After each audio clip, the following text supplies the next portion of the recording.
All right, picking up where we left off, we were talking about Pseudomonas aeruginosa and its ability to cause overwhelming infections, but it's opportunistic.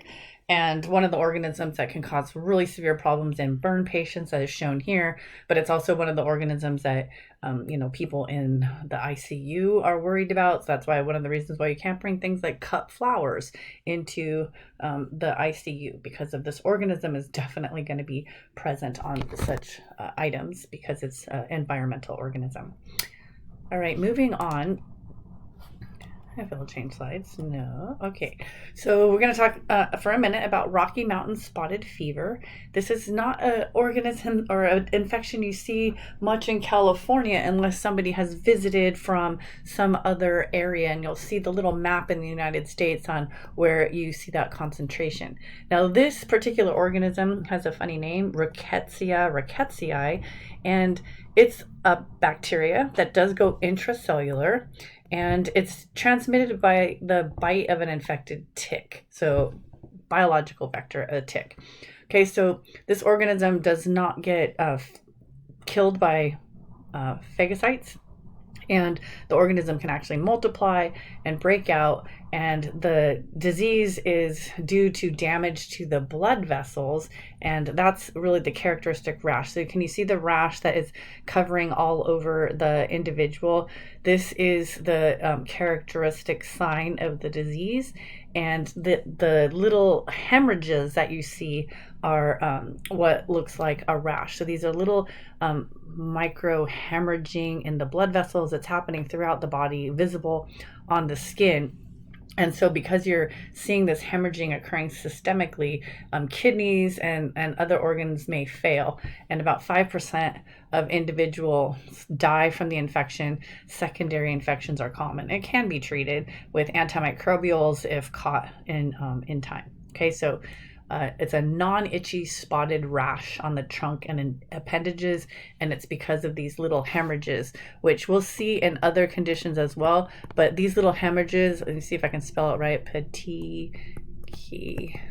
All right, so this word, petechiae, is the word for the small hemorrhages that are visible. Okay, the next skin infection is cutaneous anthrax, and this organism, Bacillus anthracis, you might recognize the genus Bacillus. We worked with Bacillus megaterium in the lab, and Bacillus is a gram-positive endospore former. And Bacillus, if you remember, is a strict aerobe. All right, so you can see the little endospores visible even in the stain, which is not specific for the endospores, right? So the organism, you can see those endospores in the stain. It can be treated with antimicrobial drugs. It's transmitted usually from infected animals, animal hides, things like that, at least the cutaneous form. And the characteristic diagnostic sign is this black ulcer on the skin, which is called an Escher, right? So this doesn't hurt, looks nasty, doesn't hurt. It's black looking lesion. It's painless, but it can lead to some very serious systematic types of problems, and ultimately could lead to death if the person does not get this treated. And so it is caused by coming in contact with infected animals or animal products. So you might want to take a look. There's some interesting cases, like you might even be able to find an old case from the Morbidity and Mortality Weekly Report talking about a case in the United States of a percussionist who got an Escher from playing the drums that had been made from an animal skin that had been imported. So anyway, interesting modes of transmission at times. This particular disease and organisms that cause it are much more common, especially nowadays with individuals suffering from things like severe diabetes. And this is caused by Clostridium. And if you remember us talking about that, they're also gram-positive endospore formers, but these are not aerobes. These are strict anaerobes. So strict anaerobes. cannot grow in the presence of oxygen. So this blackening of the infected skin is diagnostic, as are these gas bubbles that you can see on this infected wound. Sometimes if the wound is deeper, you take an x-ray, you can actually see bubbles in the deep tissues. So that is very diagnostic, right? Is the gas bubbles and the blackening of the skin caused by Clostridium. The organism obviously has endospores. So once you have some sort of traumatic event, a puncture wound essentially, that puts the endospores deep into the tissue, there's localized damage there, and so there won't be good blood flow. The organism can actually start to germinate and grow, and then it secretes a bunch of toxins, which kills nearby tissues, thus also leading to no blood flow in those areas. And so the organism can continue to migrate and move through the tissue because it's killing the tissue and preventing blood flow and oxygenation of that tissue. The mortality rate is pretty high, even if you treat, unless you do things like amputate, because antimicrobials can't penetrate into the affected tissues because there's no blood flow in the affected tissues. So you have to treat in other ways. Usually it's amputation to get rid of the infection. Okay, we're going to look at a couple of viral diseases in the that start out in the skin. Just briefly mention smallpox. It's really not a concern nowadays, except for perhaps with bioterrorism, because it has been completely eradicated, and even vaccinations have ceased because there are no more active cases of smallpox, right? And this is an organism that was spread by the respiratory route, so it is something that's still a concern if they decide to weaponize it. And at this moment, there are only 2 places that are known to still contain or possess the virus, and it's the U.S. and what was formerly known as Russia. They have the virus in freezers that could potentially be brought out. And since nobody now is really protected because vaccinations stopped so long ago, everybody would be at risk for this very infectious and deadly disease because the mortality rate is so high. So it's a very scary infection, but one that is not active at the moment. Now, one that is active is herpes. Now, herpes is a virus that is caused by, there's 2 basic varieties, herpes virus 1 and 2. So that's abbreviated HSV 1 and 2.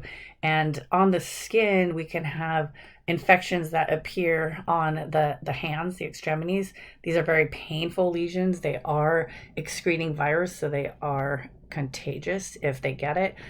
If one gets it, healthcare workers are at risk for this because they're working with patients that might have active lesions in other areas. Cold sores is the common name for an active oral herpes infection. And if you know anybody that has cold sores, or if you suffer from them yourself, you know that they can reactivate. So they might go away and then reactivate. The reason why they reactivate is that the organism is hiding, the virus is hiding out in your neurons. So once infected, it's infecting the epithelial skin layers. It then will migrate into a neuron, and it stays there, right? It's permanent. And then periodically it can activate. So depending on which neurons are harboring the latent infection will depend on where you experience the activation. So if you acquired, genital herpes, then you see the sacral ganglia that are harboring it. But if it's an oral herpes, sometimes ocular herpes, right? You see the different branches that are infected. So these whitlows are in the brachial ganglia. So it's not so important for you to remember the neurons, but, if you're taking anatomy, these things might be, helpful to you or help you remember what's going on. But these viruses are hanging out in the neurons, and then some triggering event, sometimes high stress, poor diet, lack of sleep, different triggers will cause the virus to start to multiply again. It travels down the neuron and then reinfects the surrounding tissues that the neuron was interacting with. Okay, so oral herpes or Whitlow's are a viral infection caused by herpes simplex viruses. Typically, these are HSV1, although they don't have to be. HSV2 is often the genital herpes, but they are interchangeable. They can infect other areas of the body. Okay. A word about warts. So warts are caused by papillomaviruses. There's a lot of different ones. So most of these are just kind of benign growths on your skin, unsightly, but more cosmetic than dangerous. We will talk later about the genital papillomaviruses that can cause cervical cancer, but these are not what we're talking about right now. These versions of papillomaviruses just cause these warty growths, and they're transmitted basically by direct contact or fomites, and it does clear with your activated cytotoxic T cells, but they often take quite a long time in order to clear. It could be months or years before your body actually gets rid of these infections. So you can speed it along with certain treatments that are available, UV light and freezing them off with ice cold liquid nitrogen, things like that. So these are just basically cosmetic and unpleasant, but not really dangerous. Last, perhaps maybe the last topic for this lecture will be the chickenpox virus. So these viruses, the varicella zoster virus, VZV, is belonging to the herpes family, and so it does undergo latency. So what starts out as chickenpox, right, which is first, the virus will hang out in neurons and reactivate later, sometimes decades later, as shingles. So shingles is the reactivated chickenpox virus, and 15 to 20% of people will experience the reactivation at some point in their life. The older you get, the more likely it is for you to experience a reactivation, and the reactivation can be extremely painful and last for months, like really, really painful. And now we have an attenuated vaccine that will stimulate your immunity to keep shingles from reactivating. And it also, obviously, there's a version to prevent chickenpox, which then will prevent you from ever getting shingles. And there is a vaccine to stimulate your immunity to prevent you from reactivating into shingles. Now, this attenuated vaccine for shingles, called Shingrix, actually causes quite unpleasant side effects in a lot of individuals that get vaccinated, but the unpleasantness of the vaccine is still much less severe than reactivated shingles.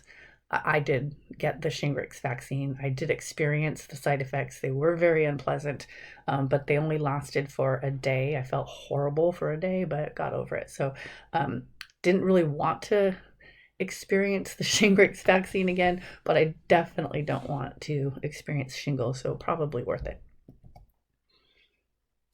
Okay, we'll talk we'll pick up in the next one, comparing rubella, which is sometimes called the German measles, to rubeola, which is true measles, and talk a little bit about the difference, because the vaccine that covers rubella and measles is in one shot. So it's measles, mumps, and rubella. The MMR vaccine covers those two along with mumps. Okay, so we'll catch you in the next lecture.